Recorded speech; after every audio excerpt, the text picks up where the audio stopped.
Мұсылманның медитациясы екі түрлі болады. Біреуі сана арқылы, ақыл арқылы, екінші жүрек арқылы болады.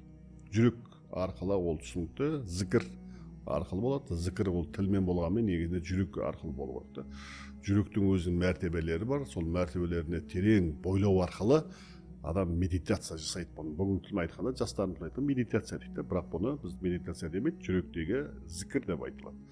Медитация деп отырғаны ол бер жақтағы сыртқы қабықтарын ғана ол ашады. Бірақ жүректегі тереңдіктерді ол аша алмайды. Екінші сана арқылы болады. Сана арқылы деген ол тәфәккүр дейді. Тәфәккүр деп отырғанымыз жаратылысқа қарап Алла тағаланы ойлау деген. Ол енді әртүрлі ғылым, физика, химия, биология ғылымдар арқылы тәфәккүр жасайсыз. Осы тәфәккүр арқылы Алла тағаланың әсма хұснасында әрбір есімдеріне сіз терең бойлайсыз. Осылай терең бойлаған уақытыңызда санаңыздағы санаңыз сіздің тазарады. Яғни санадағы тәфәккүр, санадағы пұттарды өлтіреді, жүректегі зікір, жүректегі құрттарды өлтіреді.